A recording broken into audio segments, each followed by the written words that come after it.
Shalom, selamat pagi Bapak Ibu yang dikasihi Tuhan. Kita bersuka cita, setiap hari Tuhan selalu membimbing kehidupan kita. Dan saat ini kita sudah memasuki minggu kedua di bulan Agustus. Tidak terasa kasih setia Tuhan selalu ada, penyertaannya selalu ada. Dan mari kita mau mulai ibadah bersama-sama pada pagi hari ini. Siapkan hatimu, siapkan semuanya dalam saat kita mau masuk lebih jauh lagi dalam ibadah online kita pada pagi hari ini. Kita mau mendapatkan sesuatu dari Tuhan. Mari kita bersatu hati dalam doa bersama-sama. Bapa dalam surga, terima kasih ya Bapa. Kami mengingat Tuhan, penyertaan-Mu yang begitu luar biasa dalam kehidupan kami. Engkau selalu ada Tuhan menyertai setiap kami ya Bapa. Dalam segala hal Tuhan yang kami lalui Tuhan, hari lepas hari ya Bapa. Kami tahu Tuhan, Engkau tidak pernah Tuhan meninggalkan kami seorang diri. Kau selalu ada Tuhan, memberikan kami kekuatan yang baru Tuhan. Tolonglah kami ya Bapa, dimanapun kami ada Tuhan, di rumah kami masing-masing Tuhan. Kami rindu hadirat-Mu, lawatan-Mu Tuhan. Melingkupi kami Tuhan dan isi keluarga, seluruh keluarga kami Tuhan. Dan setiap jemaat Tuhan, baik di Pur dan di Geraha ya Bapa. Ada kekuatan Tuhan daripada-Mu Tuhan, yang menyanggupi kami Tuhan, menyanggupkan kami Tuhan. Untuk senantiasa berserah kepada-Mu, Allah kami yang hidup, dan kami percaya selalu ada harapan di dalam Tuhan. Terima kasih dalam surga, kami akan mulai Tuhan ibadah online kami pada pagi hari ini dengan hati yang penuh sukacita ya Bapa, dengan hati yang penuh ucapan syukur, karena Tuhan Allah kami Allah yang luar biasa. Terima kasih Bapa dalam surga, di dalam nama-Mu saja Tuhan Yesus, kami buka Tuhan ibadah kami pada pagi hari ini. Haleluya, amin. Amin. Mari kita mau bersuka cita. Kita mau minta Tuhan datang dan bertata dalam kehidupan kita. Kita mau angkat pujian itu bersama-sama. Kita ingat Tuhan kita adalah pelukis cakrawala. Dia sanggup melakukan segala sesuatu dalam kehidupan kita. Kita mau bersuka cita. Kita mau merindukan kuasa Tuhan. Biar lawatannya terjadi dalam kehidupan kita senantiasa. Amin. Haleluya.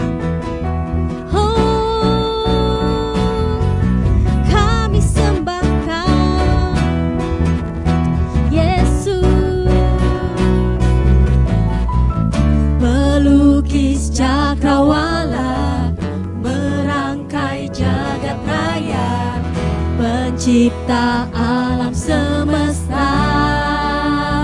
Dia pemilik kehidupan, pemilik kehidupan yang sanggup menyelamatkan.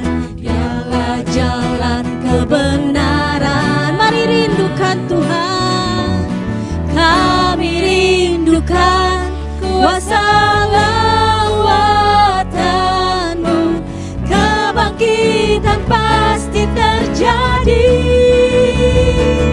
Oh, oh, oh, datanglah dan bertata, kuat dan berkuasa, saat hati bersatu, menaikkan pujian, belenggu dipatahkan, mujizat dinyatakan.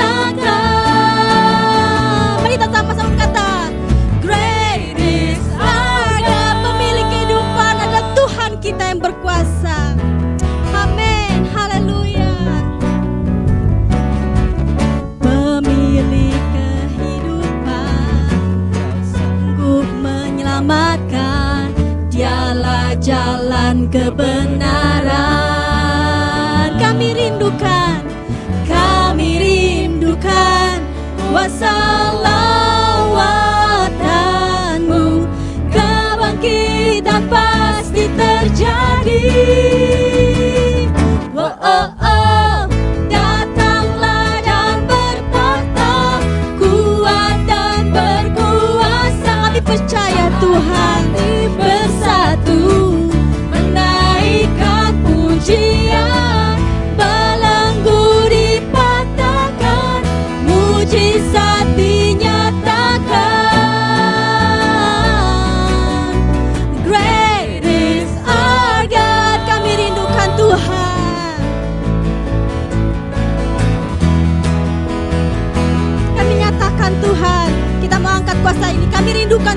kekuatan-Mu.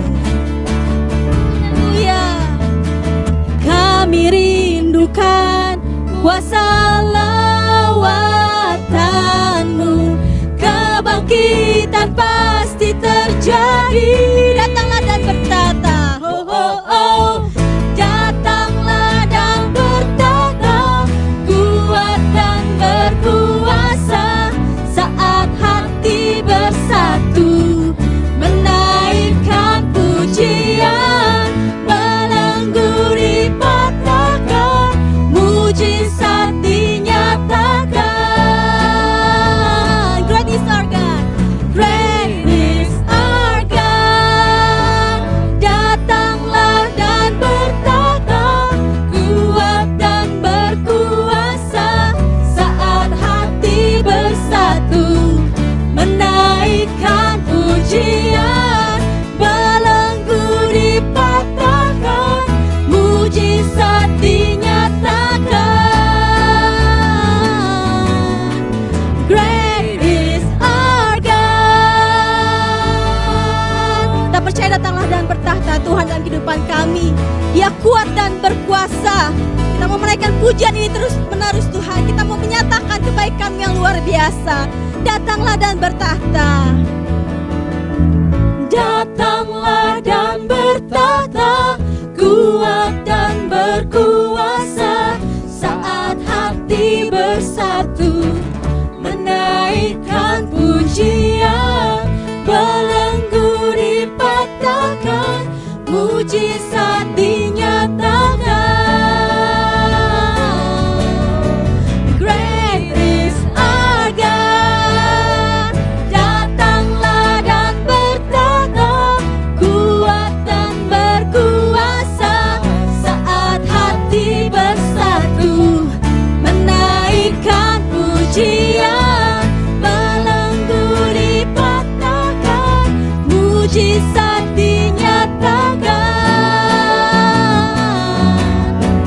Great is our God. Katakan great is our God. Our God. Great is our God. Amin, haleluya. Tuhan Allah kita Allah yang luar biasa. Mari kita memberikan penghormatan kita yang khusus kepada Tuhan. Kita mau bersuka cita dan kita minta Tuhan penuhi hatiku dengan hadir-Mu Tuhan. Kami mau memandang Tuhan wajah-Mu pada pagi hari ini. Kami merindukan kuasa Tuhan melawat setiap kami. Kami tidak sanggup Tuhan berjalan tanpa-Mu ya Bapa. Haleluya Yesus. Haleluya. Kami mau dekat dengan-Mu ya Bapa. Haleluya Yesus Tuhan. Haleluya Yesus. Kami sembah Kau Yesus. Mari katakan penuhi hatiku. Penuhi hatiku dengan hadir, dengan hadir-Mu. Ku rindu memandang wajah-Mu oh Tuhan, di dalam kekudusan-Mu, bawaku dekat. Haleluya Yesus. Hati-Mu kami rindu mendengar Kau berbicara. Ku rindu mendengar suara-Mu oh Tuhan, di tempat kudus-Mu sekarang. Mari rasakan kasih-Nya. Ku rasakan kasih-Mu dan indahnya kekudusan-Mu.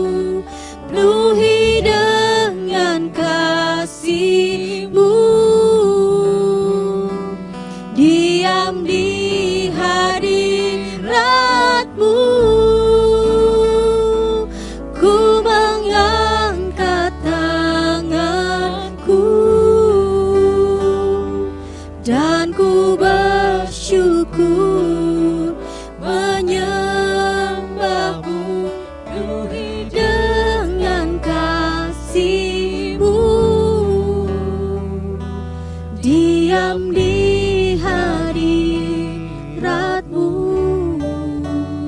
ini waktu yang indah.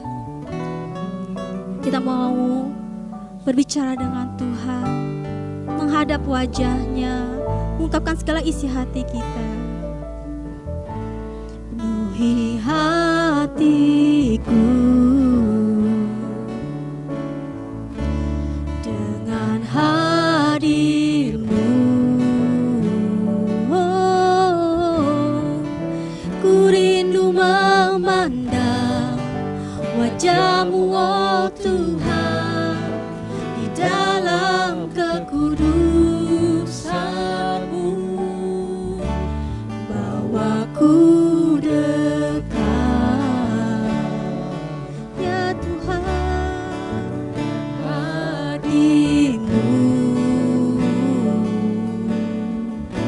Berbicaralah bagi setiap kami Tuhan, suara-Mu oh Tuhan, di tempat kudus-Mu sekarang. Mari sama-sama katakan, ku rasakan kasih-Mu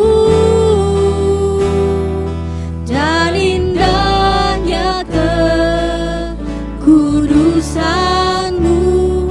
Penuhi dengan kasih-Mu, diam di hadirat-Mu. Kita percaya Tuhan tidak pernah meninggalkan kita sendiri. Tanganku dan ku bersyukur menyembah-Mu. Penuhi dengan kasih-Mu, diam di hadirat-Mu. Ku rasakan kasih-Mu Tuhan, ku rasakan kasih-Mu dan indahnya kekudusan-Mu. Penuhi dengan kasih-Mu, diam di hadirat-Mu.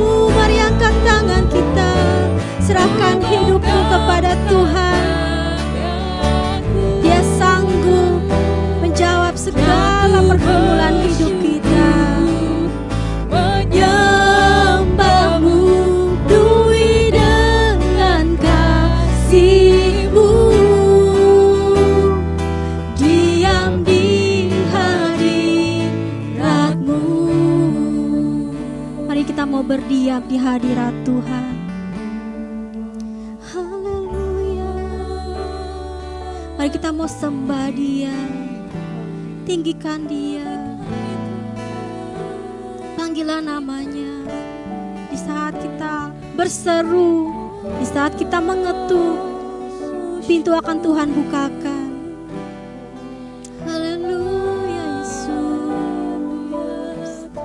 Terima kasih Tuhan. Kami percaya Tuhan, Kau melakukan sesuatu Tuhan bagi setiap kami saat ini. Kau ada beserta kami ya Bapa, dalam setiap musibah yang terjadi dalam kehidupan kami Tuhan. Kami percaya Engkau menggendong kami Tuhan. Terima kasih Yesus. Ku rasakan kasih-Mu, ku rasakan kasih-Mu dan indahnya kekudusan-Mu. Penuhi dengan kasih-Mu, diam di hadirat-Mu.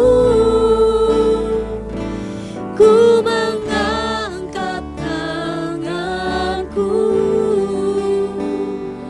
dan ku bersyukur. Mari angkat ucapan syukur, senantiasa bersyukur dengan kasih-Mu, diam di hadirat-Mu. Penuhi dengan kasih-Mu, penuhi dengan kasih-Mu, diam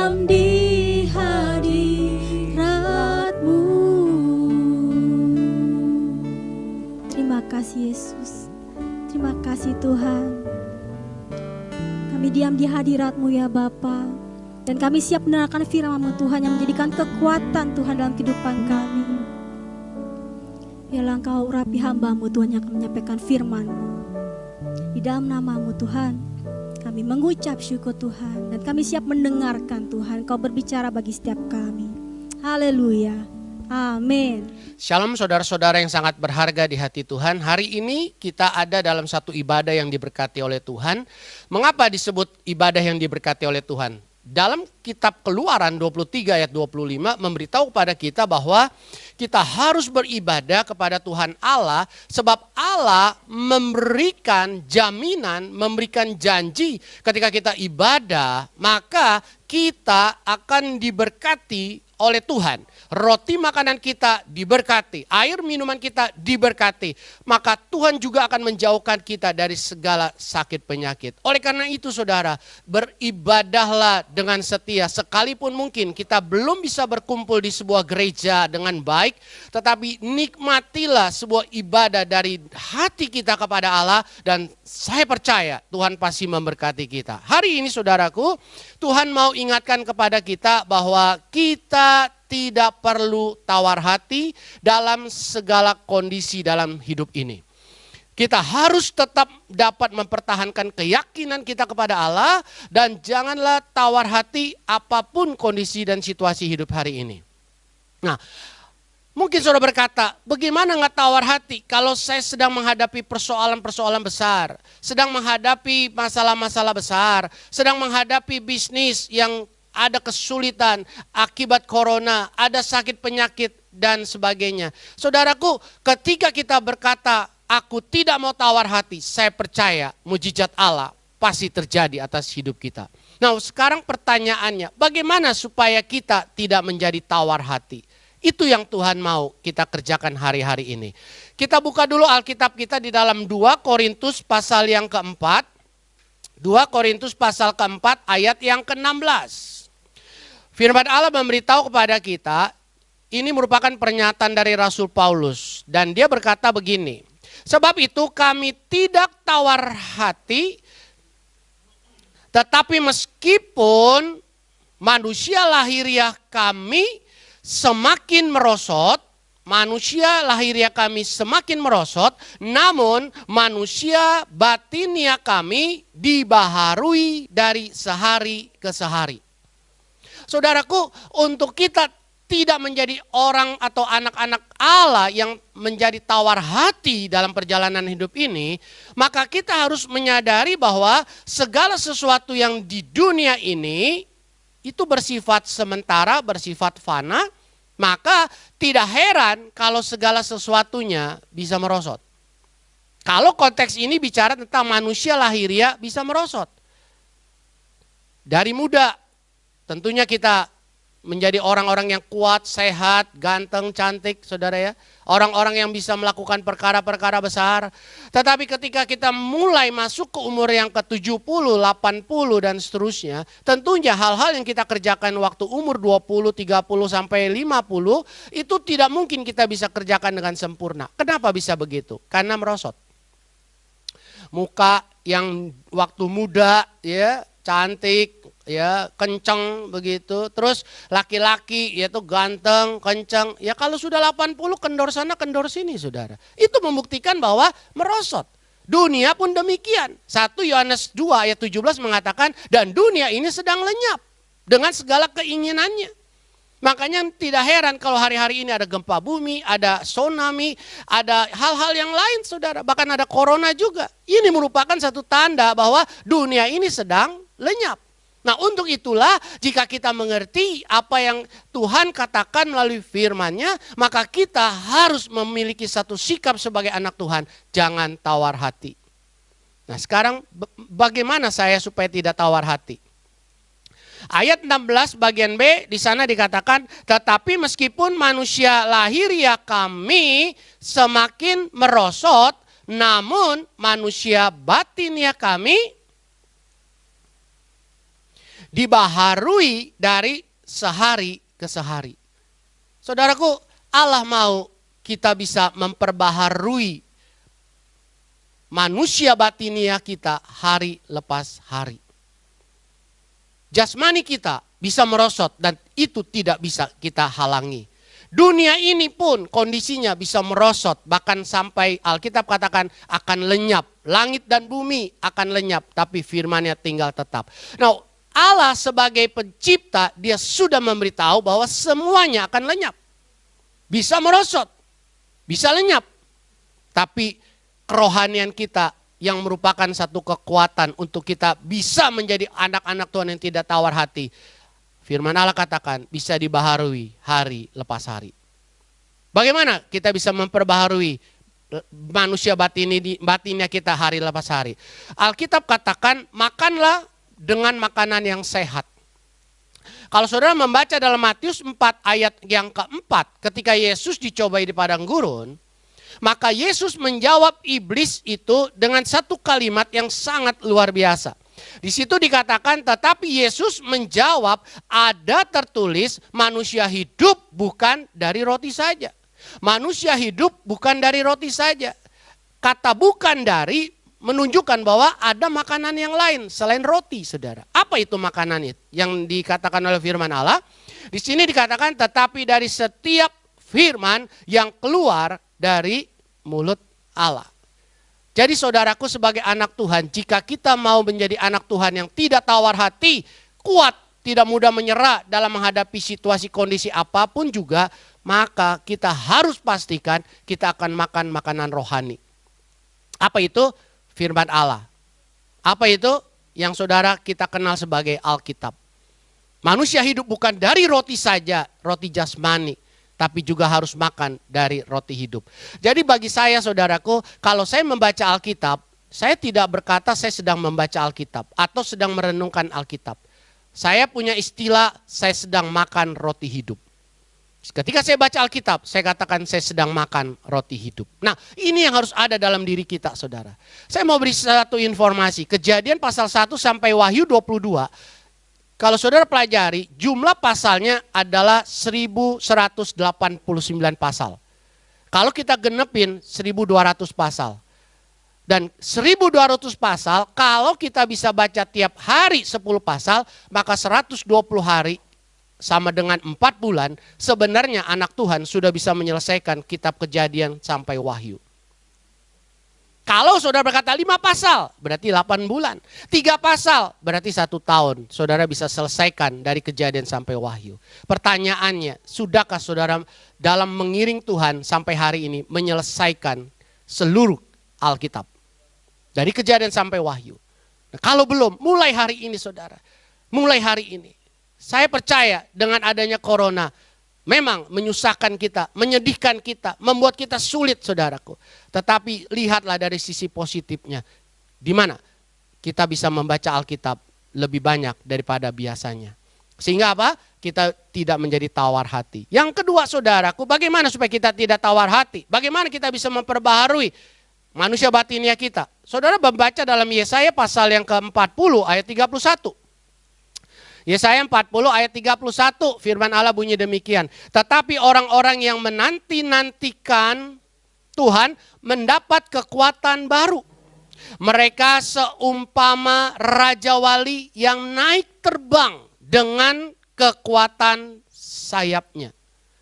Mereka yang menanti-nantikan Tuhan, kata firman Allah, berlari dan tidak menjadi lesu. Berjalan dan tidak menjadi lelah. Saudaraku, ketika kita hadapi persoalan hidup, tantangan, sakit penyakit, banyak kali kita merasa lesu. Banyak kali juga kita merasa lelah. Karena apa? Satu masalah belum selesai, masalah yang lain sudah datang. Tapi Alkitab katakan ketika kita menanti-nantikan Tuhan, kita akan menjadi seperti Raja Wali yang terbang tinggi dengan kekuatan sayapnya sehingga kita tidak menjadi lesu dan lelah. Hari ini, kalau saudara merasa lesu, merasa lelah, dan kalau saudara membiarkan terus saudara menjadi tawar hati, menyerah, putus asa, berhenti di situ.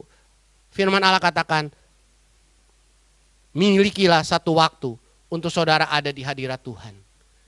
Milikilah satu waktu untuk saudara menanti-nantikan Tuhan.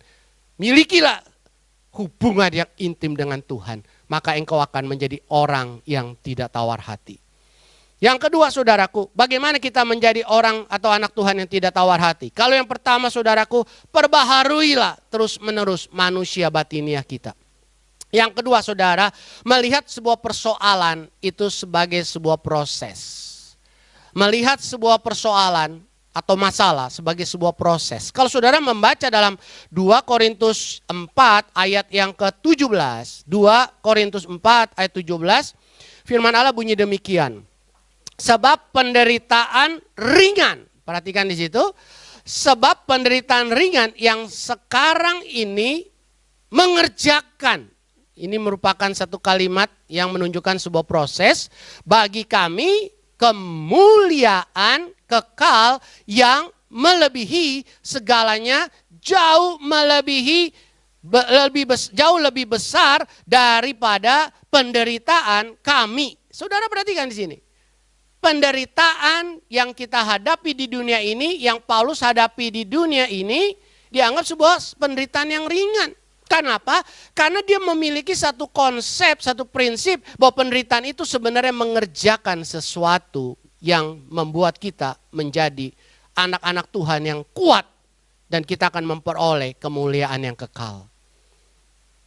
Sebuah proses, saudara. Apa yang harus diproses? Yang pertama, iman kita. Alkitab mengatakan iman kita harus diproses, saudara. Dan proses iman itu disebut sebagai sebuah ujian. Ujian iman akan memurnikan iman kita. Ayub di dalam Ayub 23 ayat 10, firman Allah memberitahu pada kita, Ayub berkata, Tuhan yang tahu jalan hidupku. Jika Tuhan menguji aku akan timbul seperti emas. Allah mau saudaraku iman kita benar-benar murni. Emas untuk melihat kemurniannya maka dia harus diuji dengan api. Iman kita diuji oleh penderitaan. Ketika saudara hadapi masalah, kesulitan, mari kita punya konsep yang baru saudara. Prinsip yang baru bahwa kita bukan sedang mengalami kehancuran. Tapi kita sedang mengalami satu ujian untuk kita naik kelas iman. Untuk kita naik kelas dari level iman kita, saudaraku.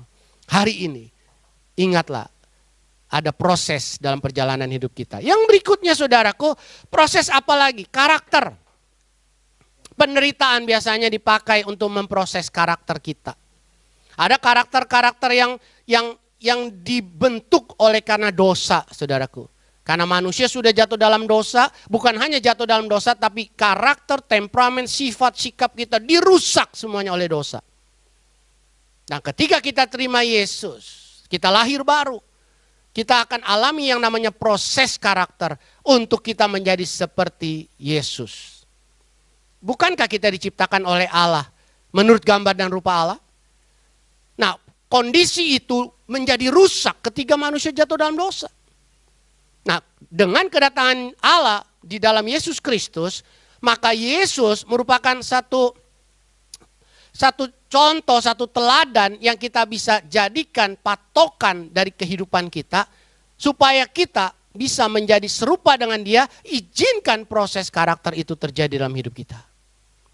Hari ini, kalau saudara yang gampang tersinggung, izinkan proses karakter itu terjadi atas kita sehingga kita tidak menjadi orang yang mudah tersinggung. Kalau saudara mungkin kurang sabar, sukar mengalah, sulit untuk menguasai diri, sulit untuk lemah lembut. Saudaraku, Tuhan mau proses karakter itu supaya kita bisa menjadi seperti Yesus Kristus. Kalau saudara sukacitanya karena uang, tidak ada uang, tidak ada sukacita, proses karakter itu akan terjadi dalam hidup kita. Sehingga kita akhirnya punya uang atau tidak punya uang, tetap kita bisa bersukacita. Dan konsep inilah yang dipakai oleh Paulus. Sehingga dia ada di dalam penjara atau tidak ada di dalam penjara, dalam penderitaan atau tidak ada dalam penderitaan, dia tetap bisa menganggap penderitaan itu adalah sebuah proses. Karena apa? Karena penderitaan itu sebagai satu hal yang ringan. Karena apa? Karena dia tahu itu sebuah proses untuk kemuliaan yang akan kita peroleh dalam kekekalan itu, saudaraku. Yang ketiga, bagaimana supaya kita tidak menjadi tawar hati, saudara? Yang ketiga, saudaraku, di dalam ayat yang ke-18, ayat 18 memberitahu kepada kita bahwa sebab kami tidak memperhatikan yang kelihatan, melainkan yang tak kelihatan. Karena yang kelihatan adalah sementara, sedangkan yang tak kelihatan adalah kekal. Saya kasih contoh diri saya sendiri, saudara ya. Saudara, saya seorang pendeta yang sudah melayani Tuhan 32 tahun. Mata saya buta ketika umur saya 16 tahun, kurang lebih 41 tahun yang lalu. Kejadian itu terjadi dan saya sudah menjalani hidup sebagai orang buta selama 41 tahun sampai hari ini, saat saya berdiri di hadapan saudara. Dan saudaraku, saya tidak menjadi tawar hati dengan kebutaan saya. Karena apa?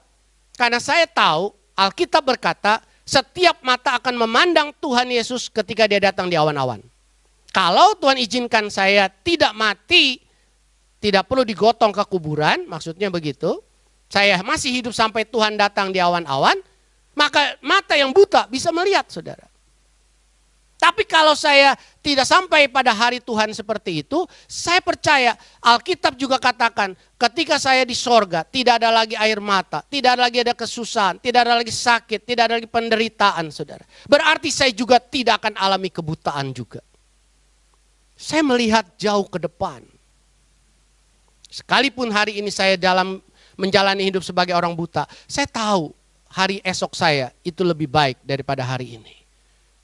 Hidup manusia 70, kalau kuat 80 tahun, kata Alkitab. Sedangkan dibandingkan dengan hidup di sorga, kekal selama-lamanya. Saya berpikir, ya paling saya buta juga 70, kalau kuat saya 80. Nggak mungkin saya lebih dari 100. Jadi saya hanya buta 80 tahun, saya meninggal, dan sisanya saya akan nikmati mata melihat sampai pada masa kekekalan. Ayat ini memberitahu pada kita, jangan tawar hati, saudara. Hari esok ada sesuatu yang lebih baik dari hari ini. Hari esok ada masa depan yang sudah Allah rancang bagi kita hari ini. Hari ini kita tidak melihat sesuatu yang baik. Saudara, jangan anggap itu sebagai suatu hal yang akan menghancurkan atau hal yang merupakan sebuah kesudahan. Tidak, saudara. Ada hari esok yang lebih baik. Setiap malam sebelum tidur, saudara, saya berdoa sama Tuhan. Saya bilang, Tuhan, hari ini saya jalani hidup sebagai orang buta. Tapi saya percaya ketika saya bangun besok, saya sudah dapat melihat kembali. Tapi jika besok saya bangun tidur, saya tidak melihat, saya masih tetap dalam keadaan buta. Saya tetap bersuka cita menjalani hari esok, saudara. Dan malam harinya kemudian saya bilang lagi sama Tuhan, hari ini saya masih buta. Tapi saya percaya besok saya sudah melihat. Saudaraku, sampai hari ini saya tetap punya pengharapan seperti itu. Karena apa? Saya punya pengharapan dengan sebuah keyakinan bahwa yang tidak kelihatan itu lebih penting daripada apa yang bisa saya lihat. Hari ini saudaraku, Tuhan mau mengajar kita. Kalau hari ini engkau sedang punya masalah, kesulitan, sakit penyakit, tanamkan sebuah keyakinan bahwa bagi Allah tidak ada yang mustahil. Saya percaya besok ada sesuatu yang besar yang saudara harapkan bisa terjadi, saudara. Kita bisa melihat masalah itu hari ini, tapi marilah juga kita bisa melihat apa yang akan kita alami dari Allah yang sanggup menolong kita. Allah yang pencipta langit bumi dan isinya. Bagi Allah tidak ada yang mustahil. Besok dia bisa melakukan sesuatu yang besar bagi hidup kita. Ketika hari ini kita hadapi masalah, jangan tawar hati, saudara. Karena besok ada mujizat yang terjadi. Selangkah lagi saudara akan lihat mujizat itu. Mari melangkah dengan Tuhan. Dan saya percaya Tuhan pasti berkati saudara. Jangan tawar hati, saudara. Hadapi hari ini, besok dan seterusnya. Apapun kondisi hidup kita, jangan tawar hati. Mari kita berdoa. Kalau saudara hari ini menyadari saudara sedang ada dalam posisi tawar hati. Mungkin saudara ada dalam situasi hampir menyerah, hampir putus asa. Atau saudara berada dalam satu jalan, di dalam satu persimpangan jalan dan saudara sedang ada dalam situasi yang tidak mengenakan. Sakit penyakit, lelah, lesu. Kalau saudara adalah orangnya, saudara boleh taruh tangan kirimu di dada. Yang kedua, kalau saudara berkata, saya perlu Tuhan. Mungkin saudara selama ini jauh dari Tuhan. Saudara ketika hadapi masalah, saudara lari dari Tuhan. Hari ini jangan lari, kembali ke salib, kembali ke Tuhan. Maka engkau akan kuat di situ, saudara. Kalau engkau adalah orangnya, taruh tangan kirimu di dada, saya akan berdoa. Mari kita berdoa. Bapa kami dalam sorga, Engkau melihat tangan-tangan yang ditaruh oleh anak-anakmu di dada mereka. Sebagai bukti bahwa mereka percaya Allah sanggup tolong mereka. Sebagai bukti bahwa mereka tidak mau menyerah, tidak mau tawar hati, tidak mau putus asa. Amba berdoa dalam nama Tuhan Yesus, kiranya Tuhan akan memberikan mujizat, pertolongan, kemenangan, kelepasan untuk mereka. Dan kalau mereka selama ini hatinya jauh dari Tuhan, bawalah hati mereka dekat lagi pada Tuhan. Sebab firman Allah katakan, kami tidak akan mengalami letih lesu ketika kami ada di hadirat Allah.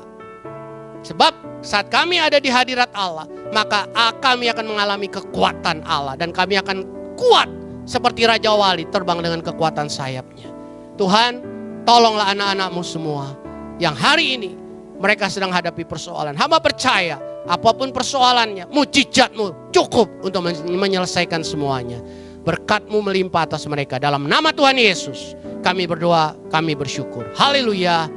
Amin. Shalom, selamat pagi, selamat jumpa lagi kepada jemaat-jemaat Tuhan yang saya kasihi. Senang kita bisa ada bersama-sama di dalam ibadah online. Tetap sabar, tetap bersuka cita, karena apapun semuanya baik dan Tuhan dimuliakan. Salam saya buat kita semua, Maranatha, datanglah ya Tuhan. Dan kita bersyukur kita sudah mendengar kebenaran firman Tuhan oleh hambanya Bapak Pendeta Welling, dan kita pasti sudah diberkati. Pesan saya di minggu kedua bulan Agustus ini, saya ingin membacakan sebuah ayat yang terdapat di dalam Kejadian, pasalnya yang ke-40, ayatnya yang ke-23, yang berbunyi seperti ini. Tetapi Yusuf tidaklah diingat oleh kepala juru minuman itu, melainkan dilupakannya. Bapak Ibu saudara yang dikasihi Tuhan, ini cerita tentang Yusuf dan tentunya kita tahu semua. Sekalipun jasa atau kebaikan dilupakan, maka masih ada Allah yang memperhitungkan semuanya. Bapak Ibu, Yusuf adalah anak kesayangan dari Bapak Yakub, kita tahu semua. Dan sebenarnya dia telah berjasa ketika dia bisa mengartikan mimpi dari seorang juru minuman yang bersama-sama ada di dalam penjara saat itu. Dan Yusuf dilupakan oleh kepala juru minuman itu. Padahal Yusuf sudah memohon, bilang kau nanti akan menerima kebaikan-kebaikan dari tuanku raja. Ingat aku, ingat teman-temanmu. Tapi juru minuman itu melupakannya. Tapi apa yang diperbuat oleh Yusuf?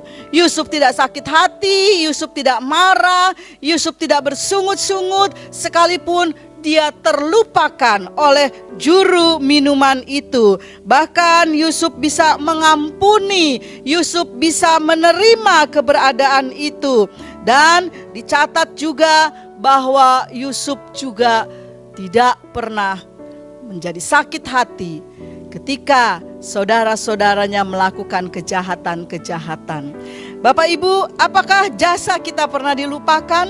Apakah mungkin kita pernah melakukan sesuatu bagi teman atau bagi keluarga atau bagi siapa saja, bagi hamba Tuhan, lalu seolah-olah kita terlupakan. Tidak ada kata terima kasih, tidak ada kata mungkin sesuatu yang kita harapkan. Dan itu menjadi banyak kali sesuatu yang membuat hati ini tidak sejahtera. Tapi mari kita belajar pagi ini dari seorang Yusuf. Sekalipun dia terlupakan, dia tetap setia.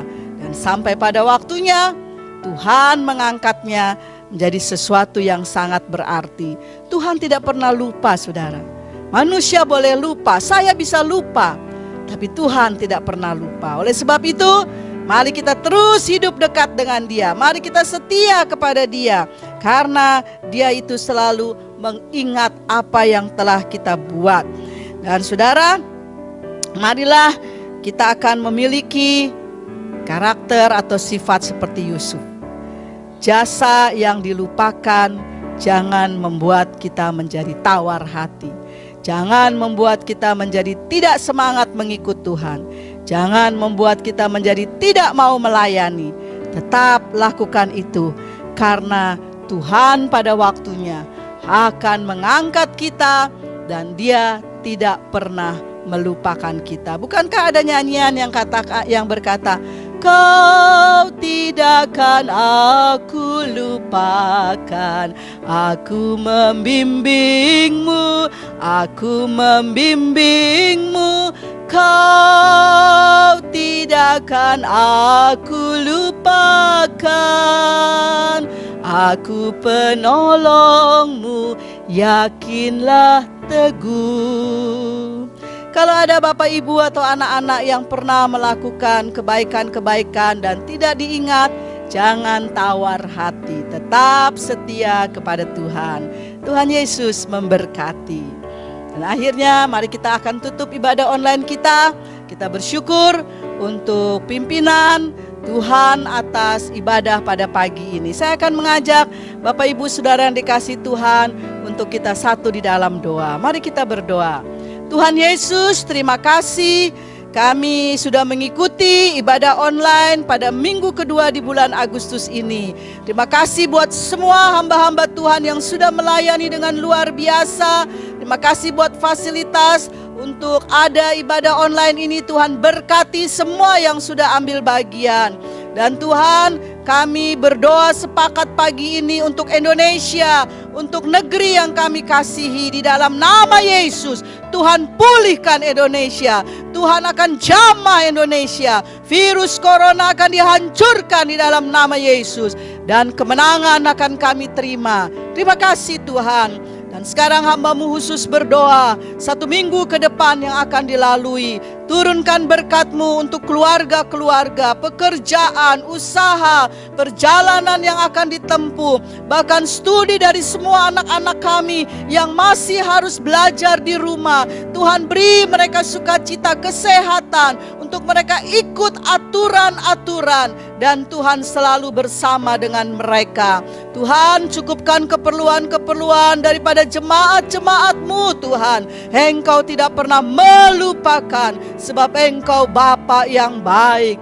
Terima kasih Tuhan. Biarlah kehidupan kami selalu lebih hari lebih dekat kepadamu. Kami akan menjadi pendoa-pendoa yang setia. Kami akan membangun mezbah-mezbah keluarga dengan setia. Kami akan membaca firman-Mu dengan setia. Sebab itu menjadi kekuatan kami, pertumbuhan rohani kami. Terima kasih Tuhan Yesus. Haleluya.